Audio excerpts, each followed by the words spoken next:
The Duchess of Sussex gracing the cover of The Cut, telling the magazine she tried to act the part of a princess, but couldn't make it work, saying, "Just by existing, we were upsetting the dynamic of the hierarchy. So we go, okay, fine, let's get out of here. Happy to." I play a mean game of Scrabble. I'm very good at Jeopardy. And I love to cook. 10 minutes of Duolingo. Once you turn meaningful conversation into action, game changer.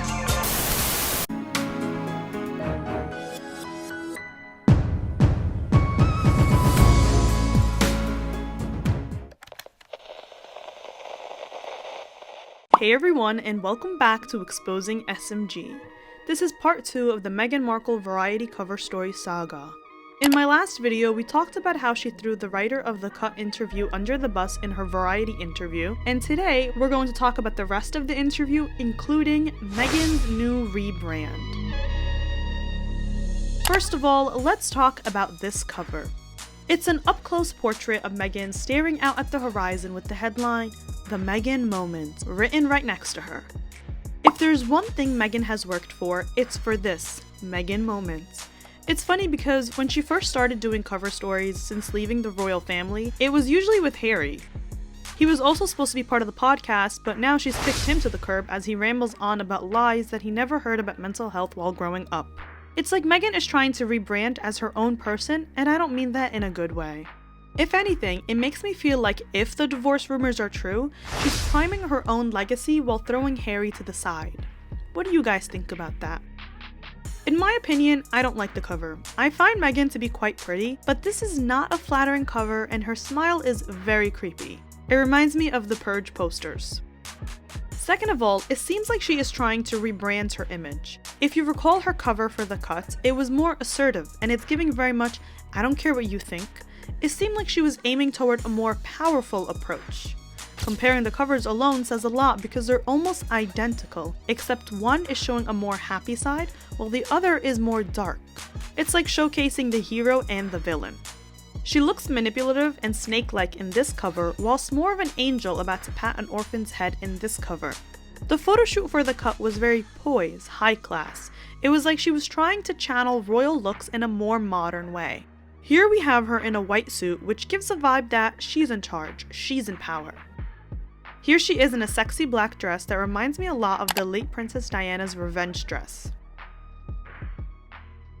Now this photo shoot differs greatly from the one for Variety where she's smiling more, she's doing more lighthearted poses, she's wearing more colorful outfits, and it just seems like she's trying to be more likable. Here she is laying down on a deflated balloon where her feet are up in the air. She's demonstrating a more playful pose in comparison to this one where she is in a black and white dress and she's sitting like she's posing for a 1700s royal portrait painting. Even in this picture where she's wearing a suit, everything about it is different than the white suit for The Cut. This suit is sleeveless, it has a plunging v-neck, and Meghan looks more fairy-like with the purple haze and the smile. She is not looking away and standing in a powerful way, but she's doing a more friendly pose. And it seems like she's trying to be more welcoming. When you contrast the photos from The Cut with the ones from Variety, there's a clear difference in how Meghan wants the audience to see her. It seems like she wants to transition from being someone that people fear to someone they can talk to. What do you guys think about Meghan's rebrand?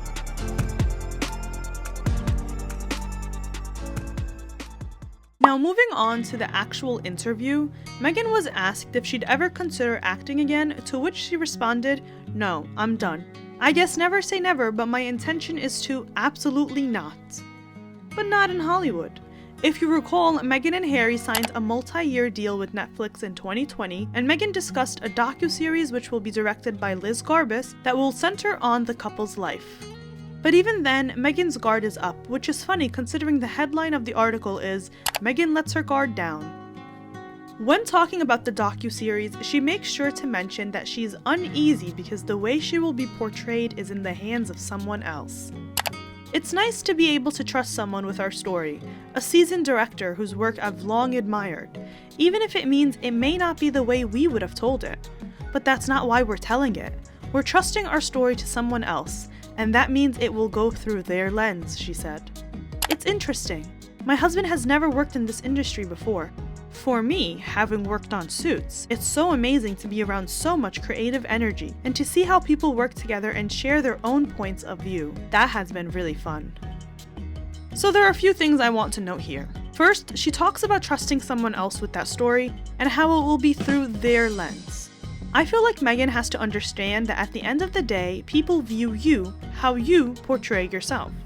Whatever a director is going to do, of course it's going to have an effect on how a project turns out, but you're still the subject. It's like she wants to blame everyone else around her for the outcome, because if she's perceived in a negative light, it wasn't her fault obviously, but it was the director's. This is something we discussed in my last video where she threw the writer of the Cut interview under the bus when the reaction to the interview isn't what she wanted.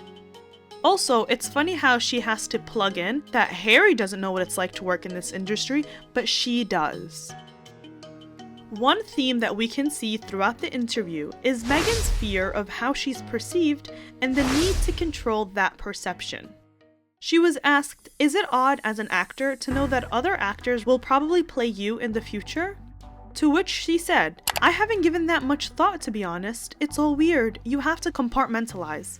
Anyone talking about me or casting an actor to play me, that will be a caricature of me that has been created for a business that makes people a lot of money, she said. Once you can separate that out, it's much easier to go, okay, that actually has nothing to do with me. It genuinely doesn't. It's a hard lesson to come to grips with. As we can see, she's already claiming that it's going to be a caricature of her, and the caricature is defined as a picture, description, or imitation of a person in which certain striking characteristics are exaggerated in order to create a comic or grotesque effect. And considering she is someone who loves to control everything about her, I'm pretty sure that she has given it a lot of thought, especially with Netflix's The Crown always in the news. She's already complaining that it's going to be something used to make people a lot of money, as if that's a bad thing, and it's simply the line of work.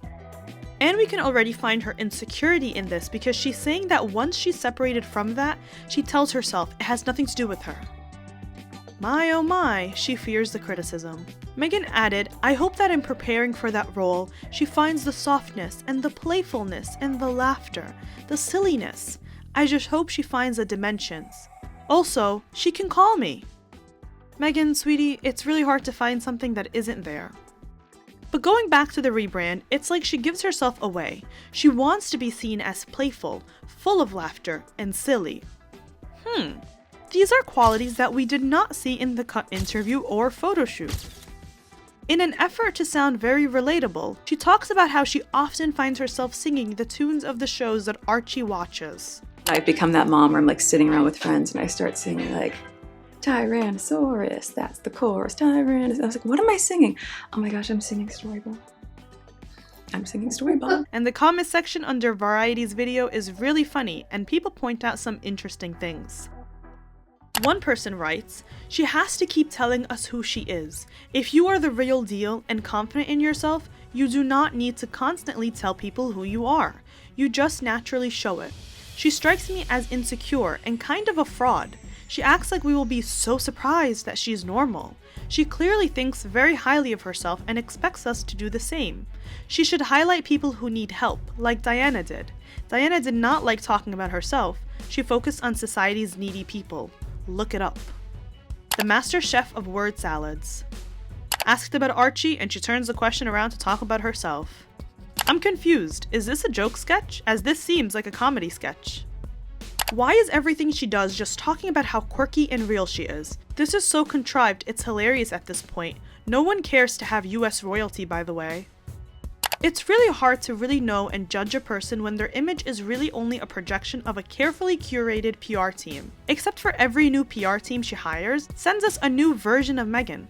This week, it's the fun-loving, Scrabble-playing, Bolognese-making, Netflix-watching mom. I'm excited to watch the next version with the next PR team when this one is fired. Anyone else feel this way? Looks like the rebrand isn't working, Megs. By the way, I don't know if you guys know, but Meghan and Harry have split from the PR firm Sunshine Sachs, whom they worked with for years. Meghan even worked with them when she was still on Suits. New PR firm, new image? Wow, subtle. I hope you guys enjoyed this video. Be sure to let me know what your thoughts are in the comments down below. Let me know what else you want to see me cover. Be sure to like and subscribe for more content each week, and as always, I'll see you next time.